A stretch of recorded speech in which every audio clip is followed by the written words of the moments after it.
Welcome back, everyone. So looks like we're back on a video schedule. Well, not really an official one, but yeah, we're back. So I have to I think we've addressed the coolant leak, beat that horse dead. If it comes back, trust me, it's going back to the dealer. Let them do what they can do, and maybe we pursue a lemon law claim. Now, if it fails out of warranty, I'm not worried about that, because it's an easy job. The pump is not that expensive, and it's not a big deal. But while it's under warranty, you know, I want to make sure things are done to the manufacturers. On the manufacturer's dime. But no, today we're going to be doing an oil change. A little early. It's got less than 300 miles on it.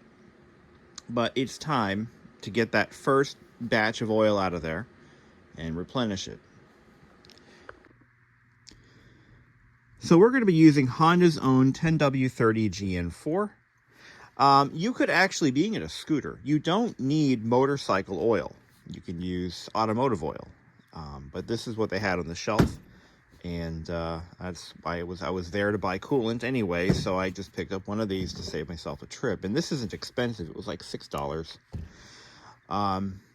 So we're going to be changing the oil about 300 miles early during the break-in process, but we're not putting synthetic in there, and the reason why is because synthetic is really good at reducing engine wear on startups and stuff, but that's not what we want.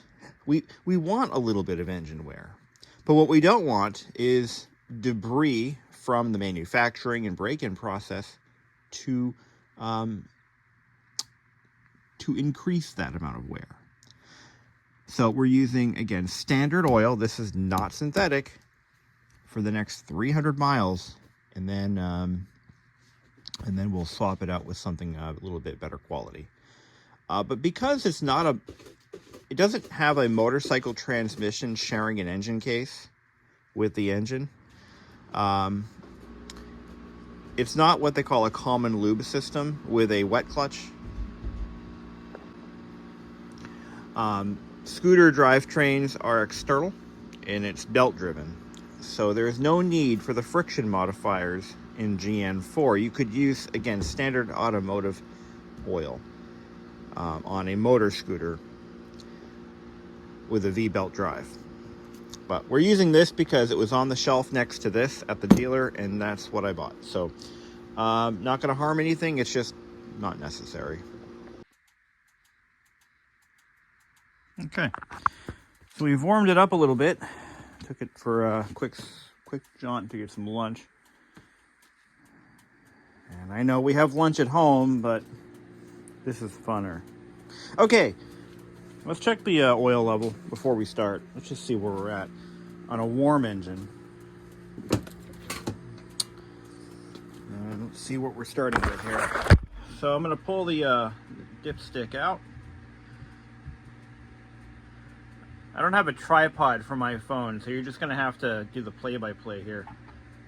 So, wipe it off. The oil shouldn't be that dirty, but it's going to have some metal in it. That is a given. New engine. The oil is at right about the full mark at this point. As it cools off, it will be somewhere just below the half mark, which is fine. It's not a bad thing. But I think we have oil in there for sure. All right. Now, let's see here. Check it again. Yeah, we got plenty of oil in the engine. Okay, we're gonna measure what comes out of the engine, and so that means I'm going to need to drain it into a measuring cup or pan. I have one actually have one here. If this fits underneath, this is what we're going to use. It's a 2.5 quart bucket.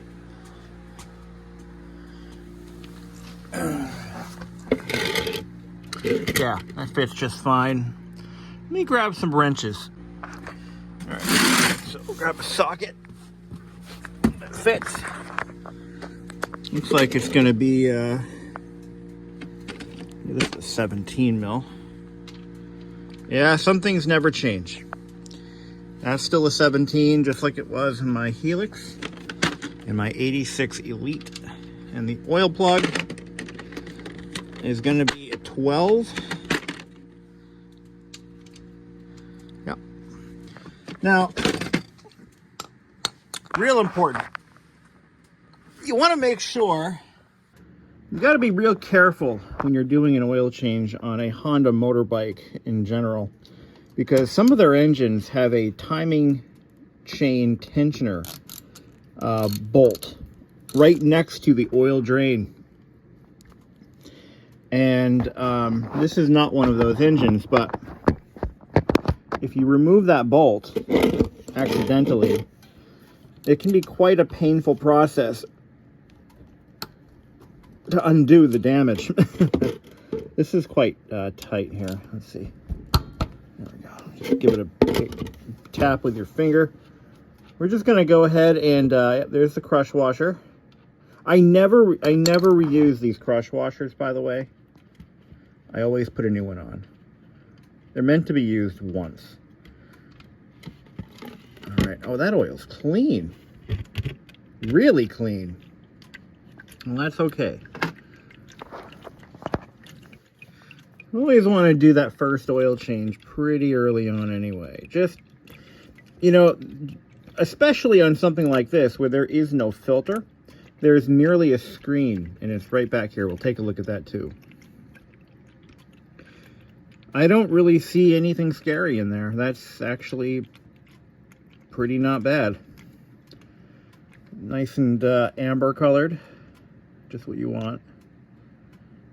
So whatever comes out of this engine, see, that's why you want to see what the oil level is. It makes your life a whole lot easier because you're generally going to put back in what you took out. So if you took out, in this case, 24 ounces of oil, you want to put back 24 ounces of oil, assuming the oil level on the dipstick is correct. And then what you can do is to kind of fine tune the oil level. Let's say you're a little bit low. You can put a little bit of oil in a condiment bottle, which I'm going to be doing that too, and we can use that to fine tune the oil level. All these little tricks I've learned as the owner of a Honda scooter for many years prior to this. We're going to go ahead and pop the strainer cap off. Take a look in there. And again, don't be alarmed if you see something in there that's scary looking on a new engine, because guess what? You probably will. All right. All right, let me just, we're going to continue to let that oil drain out. And we're not going to reset the oil change indicator because it's preset at the factory for the first oil change at 600 miles. So don't even worry about that.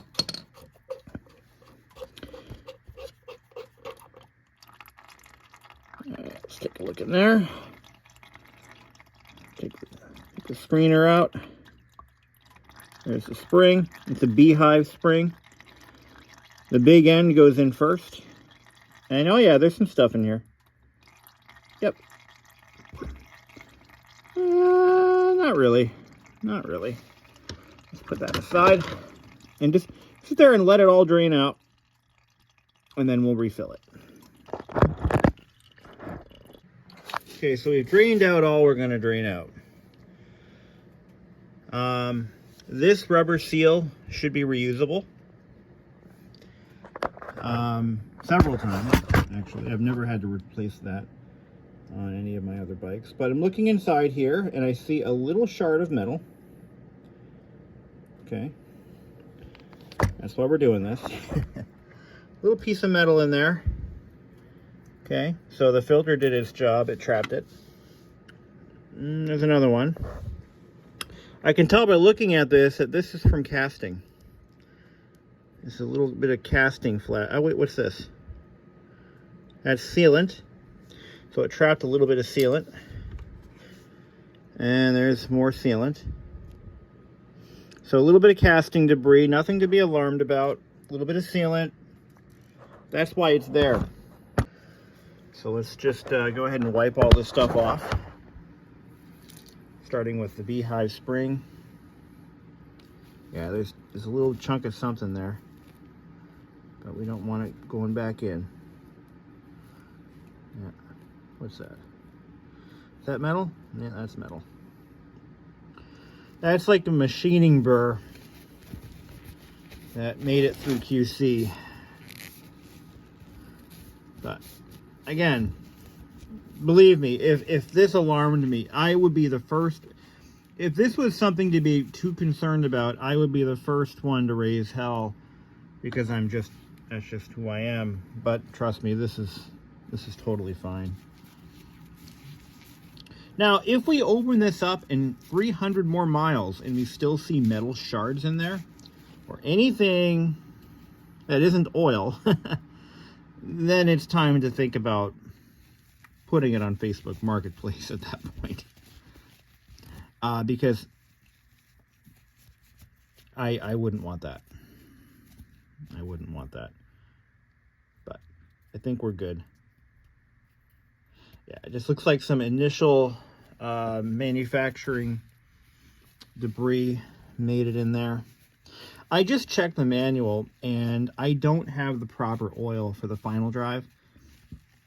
Honda specifies HP4. That's their own oil branding. HP4 or equivalent.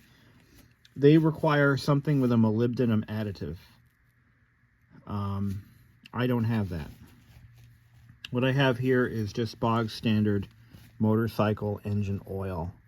And yeah, they want something a little bit different.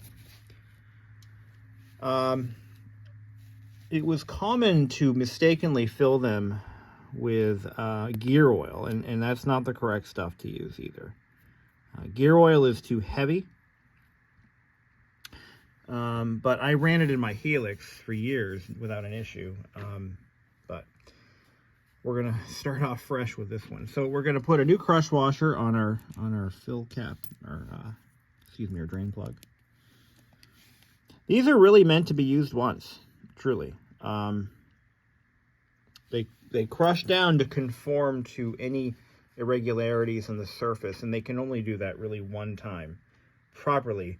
And you can get away with reusing them, which I've done, but I've also had them leak by reusing them. So let's move our drain bucket away. Just maybe wipe down that surface a little bit.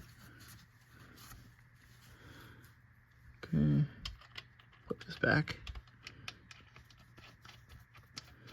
Put this back in place. Don't ever forget that. Maybe take a quick look inside here for anything that shouldn't be there. No, I think we're good. I'm gonna tighten this up. I recommend using a torque wrench, but I'm not using a torque wrench. Just don't leave it loose. Get it nice and snug. I can tell you one thing, the dealers and mechanics aren't using torque wrenches on these. They're using experience. But what you want to do is just, that's it. That's it. Once that washer starts to get crushed down, you don't want to go much further than that. That's how you strip them out. So I didn't put all my strength into it, nor should I. So we're going to take some of this oil here, and we're going to just kind of put our finger around the opening. Strainer goes in first, then the spring, with the large end of the beehive facing the seal, and then make sure that O-ring is properly seated, and then screw that on. It's a good idea to check this every once in a while when you're changing your oil, because you never know if you're starting to have engine wear, or for example, timing chain guide wear. It's going to show up in here first. I had my 86 Elite 150 And every time I changed the oil, I checked the strainer, and there was this black plastic residue in there. And it turned out to be my timing chain guides. So I sold the bike. I wasn't about to rebuild that engine, so all right. That should be good enough. This probably will be the, if I was to torque something, it would have to be this, because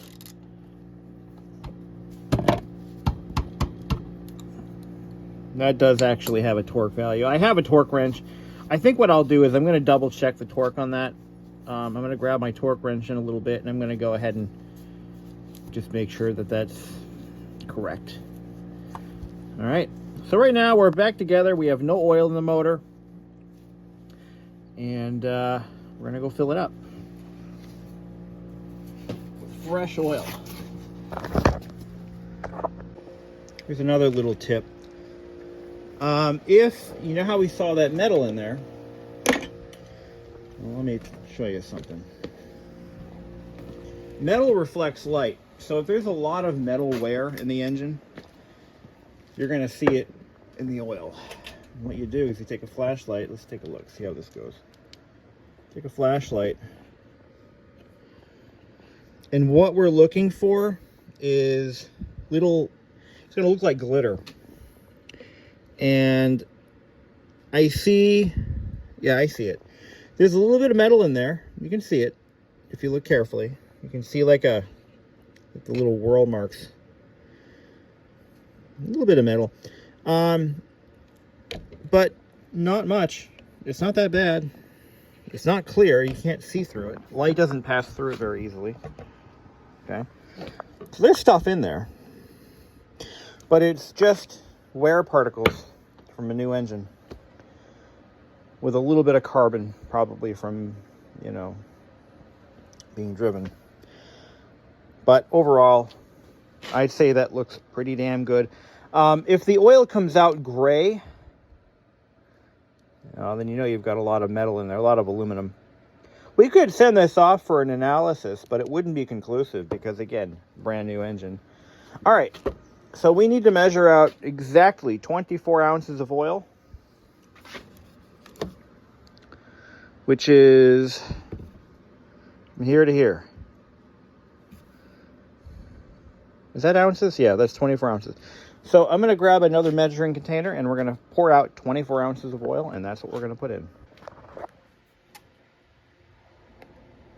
So you can do a nice little comparison of what new oil looks like versus old, and give it a little visual here. And like I said, we can fill a little squeeze bottle with some oil, just because the difference between low and high on the dipstick that's coming out of that scooter is like that much, and it doesn't take much to get it wrong. So if you want it exact, which I do, I'm going to do exactly that. So almost this whole bottle, but there's still a little bit left in here for like top off. And you can see, here, let's take that flashlight again. This is brand new. Hold the light to the side, you can see all those bubbles.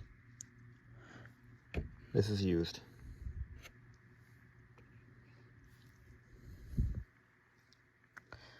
Okay. You can see there's no metal flakes in there to block the light. Okay. So now we got to get that in the engine. I'm going to use a funnel. I find that the ADV and the PCX are very difficult to get oil into. I'm going to wash this out. Okay, so this funnel is the perfect size, and I'm going to grab this cup and I'm going to squeeze it into a little spout and just pour it in.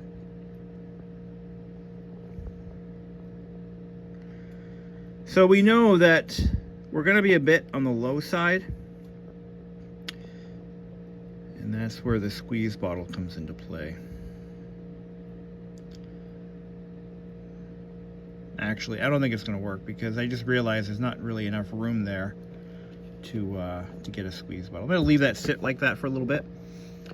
Good to the last drop, Maxwell House. Oh, shit, some of it's spilling out. No, of course it is.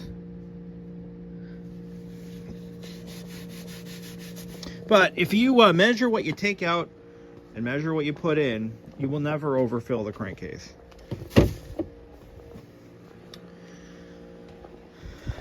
But at this point, we've lost some oil. It probably got wrangled up in those threads right there and spilled out. You know, this is, they could have done better in terms of placement. But what the hell? They're not the ones who have to own these machines, you know? Those engineers and them bean counters, you know what I mean? They're not the ones who have to deal with the maintenance. It's us, the owners. And mechanics also have to deal with this. But clean up the dipstick. Let's see where we're at. See how much we need to add. I know we're not overfilling it. That would be impossible. Oh, we're actually right on the money. Just about. I'd say just a few more drops for prosperity. I'm going to put just a little bit more, and then we're going to be done with it. Just put a few more drops in there, and we're going to wipe up what we can. Looks like it's spilled over here. Yeah. And grab the dipstick, clean it up.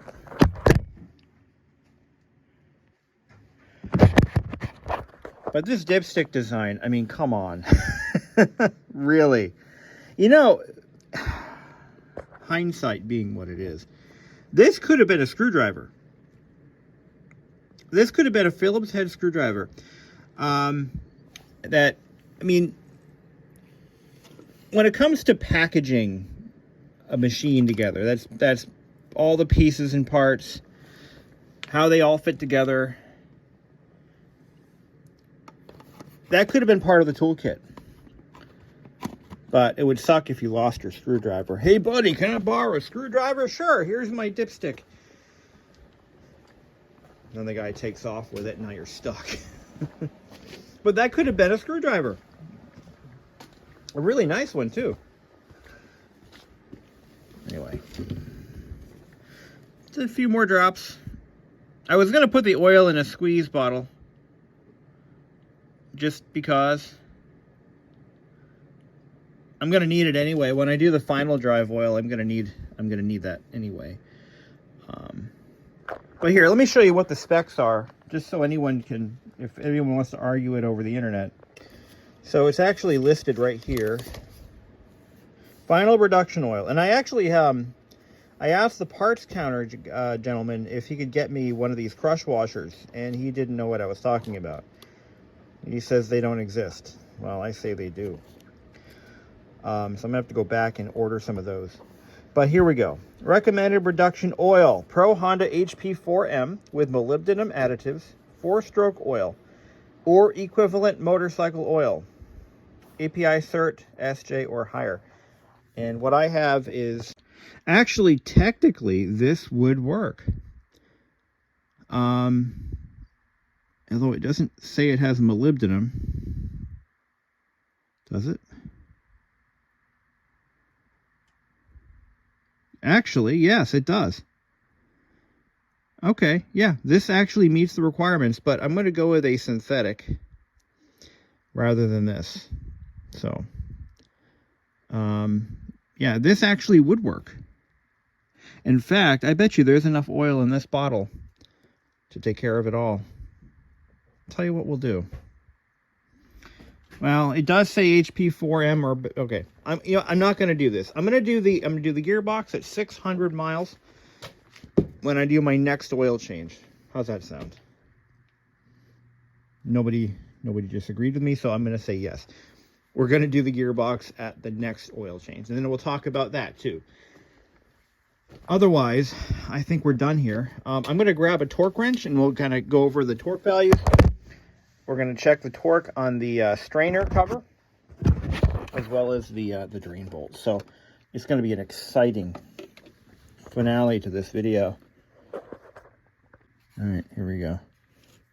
So again, I'm holding it vertically like this, so the handle is vertical. I'm just going to touch the threads with it, pull it out, and we're dead nuts. So that's exactly what we want.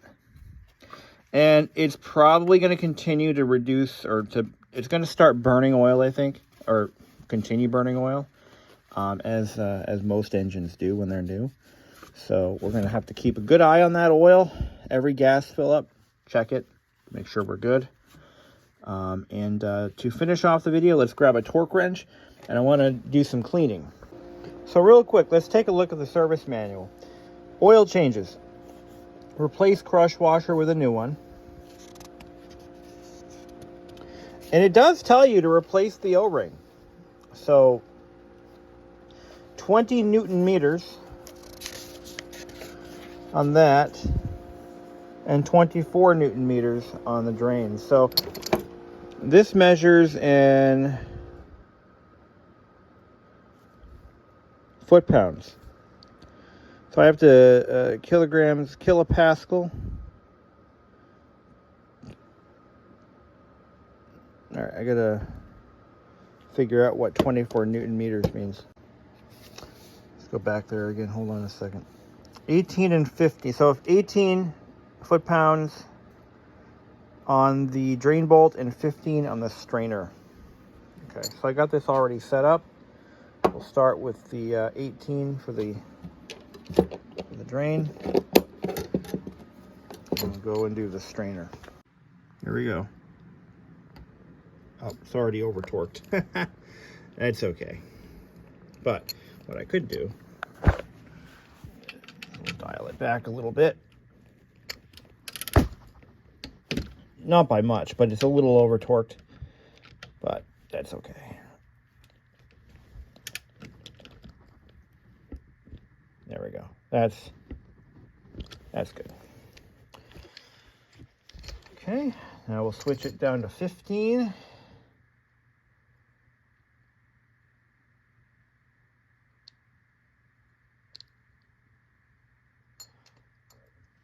Which is really not that much difference.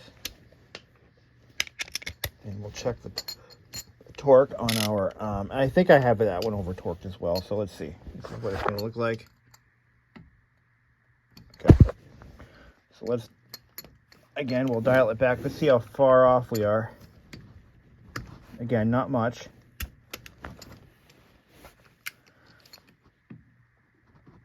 Of course, you got to factor in the Harbor Freight margin of error. This is not it's not a Snap-on. It's a Harbor Freight. But I was pretty close on both of those, actually. Not far off, which is impressive. All right, so again, we'll be. I'm not going to do another video for the oil change, but we will do in our next maintenance video. We'll do the. We're going to do the final drive oil. We'll get that changed out, and we should be good to go. I don't need to run the engine. I already know it's good, and I just want to go ahead and do some cleaning. So I want to show you some stuff I found. So this is something I found that cleans matte finishes without ruining them. So you cannot use anything that contains wax on these panels. It will ruin them. So it looks like someone came up with the material, excuse me, a cleaner that is engineered for cleaning matte finish paint, which is very common these days. This is something that is taking the world by storm, and nobody asked for it. Let alone myself. I don't prefer plastic. So I'm trying this new matte plastic cleaner, or matte paint cleaner, whatever. It's painted plastic, so shut up.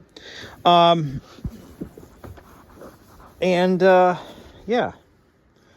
Matte finish cleaner, detailer, protectant. So I assume what it does, as I understand it, is it gives the finish an aquaphobic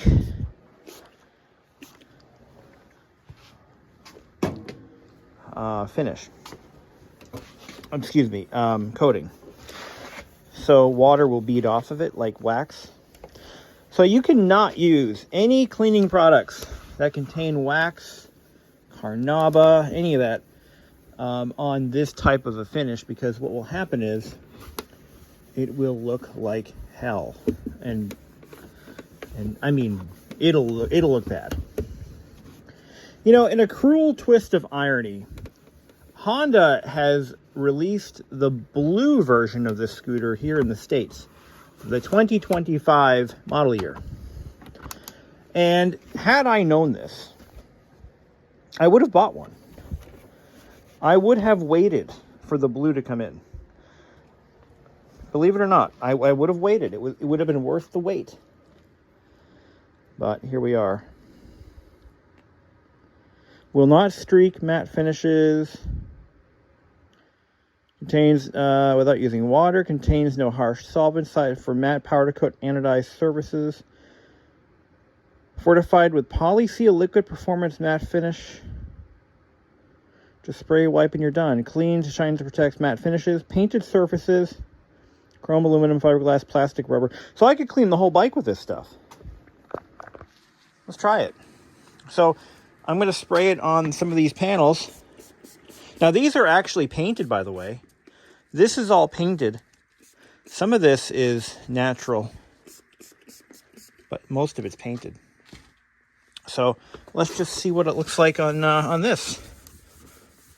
And I'm doing it right, using a microfiber cloth. But yeah, you should go to the Honda web. If you're looking at buying an ADV160 in the US, take a look at Honda's updated product line page for scooters. And they have the 2025 model year, comes in only blue, I believe.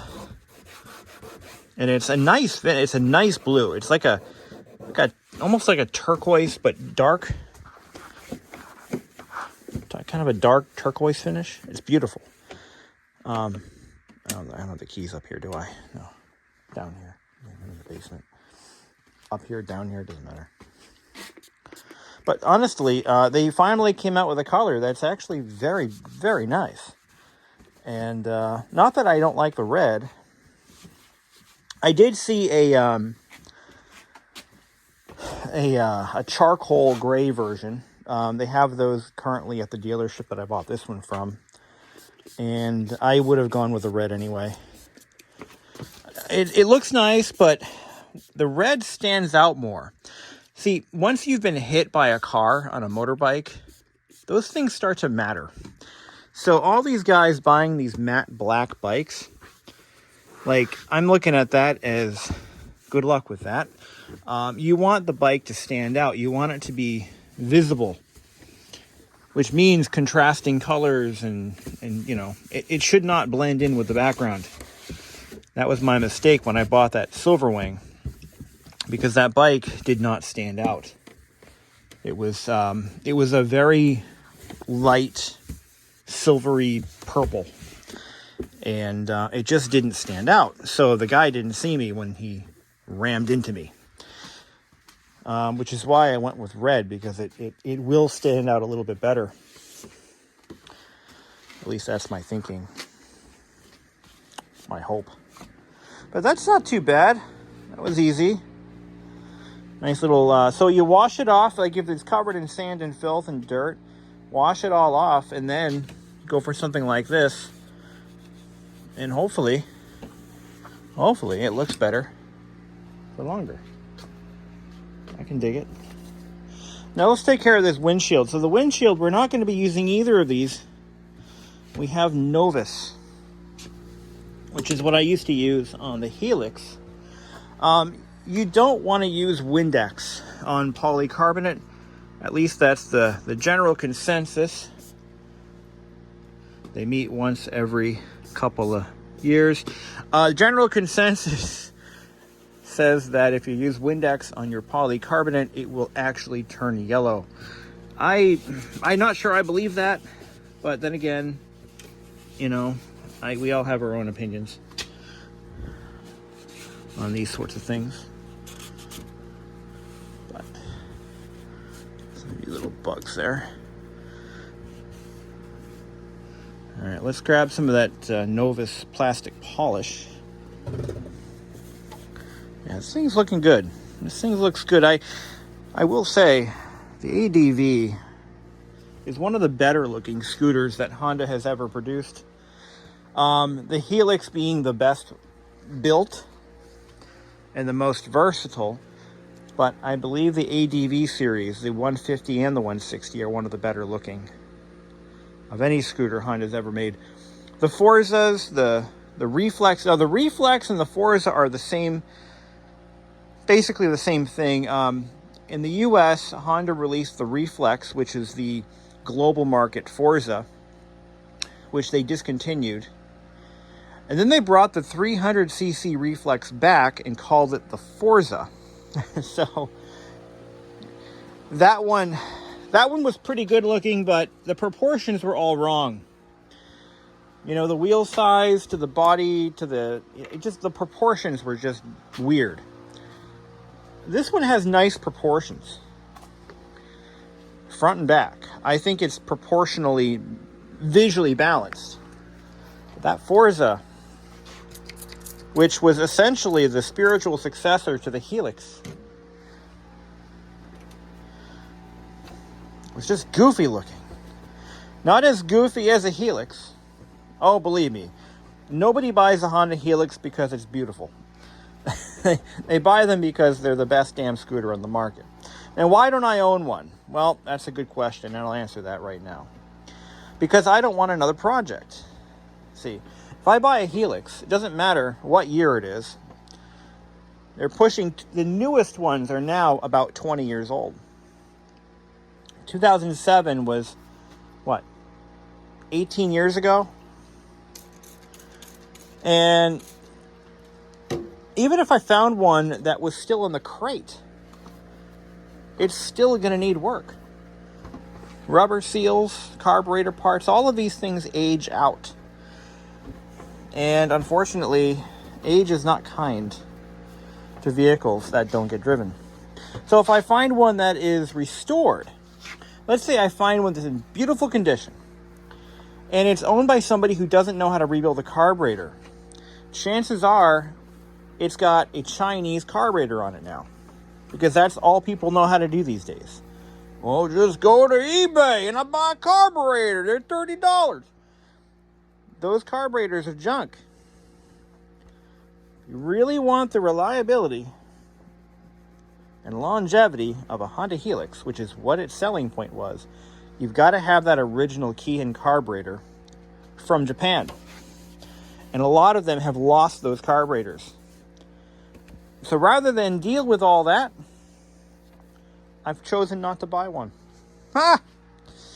All right. I think she's a good looker now. So again, Novus for the windshield. And this is, by the way, this is the non-abrasive. This is Clean Shine Protect. If you have scratches, now I am not sponsored by Novus. Just to get that out there. I don't have sponsors. I buy what I use what I buy. And no sponsors here, just good old-fashioned, this is what works. Give this a try. Novus has multiple steps. They have a mild abrasive, I think they're numbered, 1, 2, 3, 4, and a heavy abrasive. So this is just your clean and polish and maintenance. This is your maintenance spray. This does have a few light scratches in it, but it's okay because you can't really see through it anyway. This windshield its only purpose in life is to deflect wind away from the rider, and it doesn't even do a good job at that. Just to get that out there.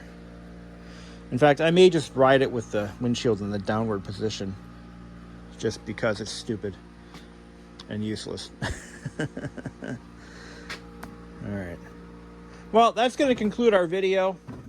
Did an oil change, did a little bit of cleaning, talked a little bit about what to look for if you're doing maintenance. If you see chunks, if you see like big chunks in your strainer in your under warranty, I would suggest possibly raising a case with the dealer service department. But if you see little fragments in there, it's okay.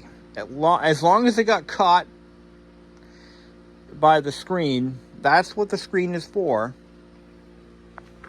But if you suddenly start seeing bits of plastic, like black material, or let's say you've been running it for a couple thousand miles and suddenly you start seeing metal chunks show up in there, that's probably not normal. I would probably question that. But more than likely, as the engine starts to age, you will see, and don't be alarmed if you see plastic in there. That's your timing chain guides, and they are a maintenance item and they are replaceable. It's a bit of a project, but it can be done. It's more or less an engine out job, and an engine out job on a scooter is like, it's nothing. It's 3 bolts and a couple of wires and the whole engine's out of the bike frame. Not a big deal. But thank you all for watching, and ride on.